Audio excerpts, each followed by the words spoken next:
Hello there, this is Gundam UK and this is part 2 of my DMMG Sword Strike build. Now it's all assembled, the next thing to do is I'm going to start working on the backpack and the weapons. I'd like to make a habit of doing these first. So I've picked out some colours that I'm going to be using for this whole project. For these weapon parts I've got a selection of metallics and blacks, so I've got all mostly Mr. Colour, a neutral grey, I've got a metallic black, I've got a super metallic 2 super iron, which I'm going to use for kind of piping, that kind of thing, and I've got some just standard Mr. Colour gold, which will be used for just some detailing here and there.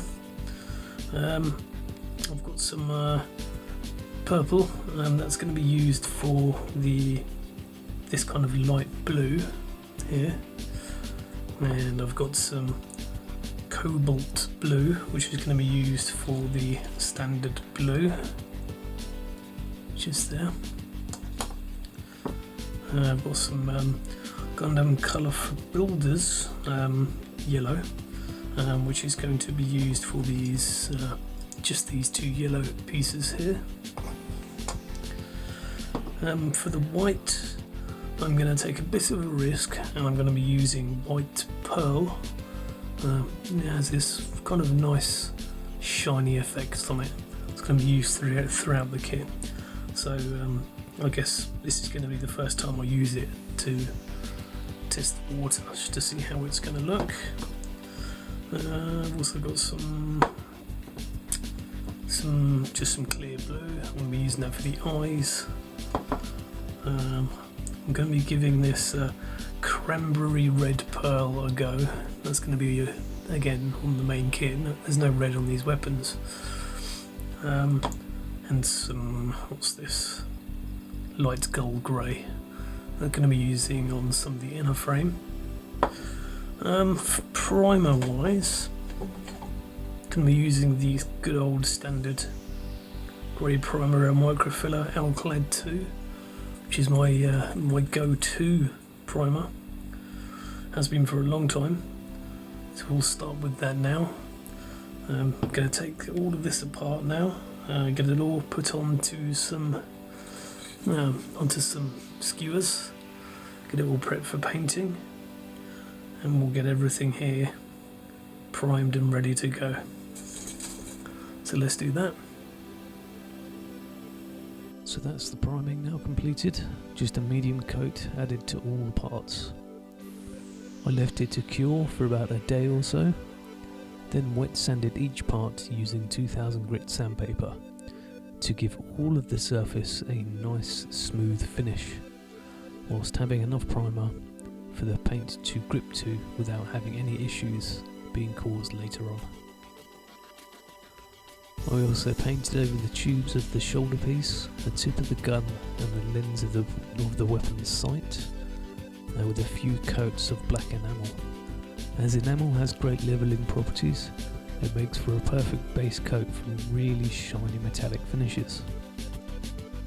Once the enamel was dry, I applied a few thin coats of Alclad Candy Silver to really bring out the shine.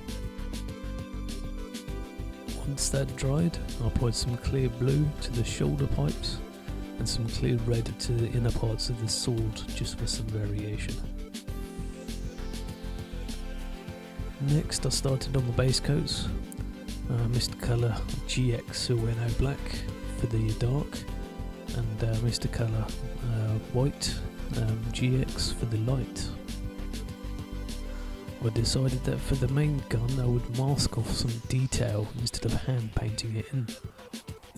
This was a fiddly process for sure, but I started with giving the whole piece a base of black and then carefully sprayed in the parts I wanted in gold. I then masked off the sections. I then repeated the same steps for the silver parts, masking off again. I then applied a light grey to the front of the gun just to provide it with a bit more colour separation. Again, I masked this off and applied the final coat of neutral grey. So this is the nerve-wracking part, removing all that masking. Thankfully it came off, it all came away with no paint pull, and although a bit rovey in places, I could cheekily hide this later on with some panel lining. After all the colours had been applied to the parts, I reassembled the weapons and panel lined everything using an artist pit pen. This is just a very quick and easy way to panel line if you don't want to spend a large amount of time cleaning up.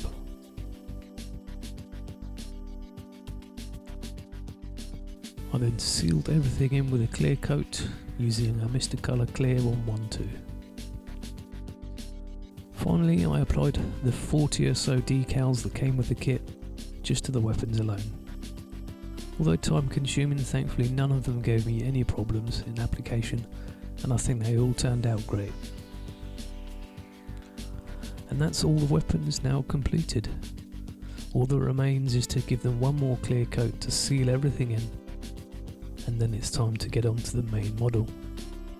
The good thing about doing this first was it allowed me to see how the bulk of the colour was going to work, and I'm happy with how it's all looking. So that's it for me for now. I'll catch you next time. Bye bye.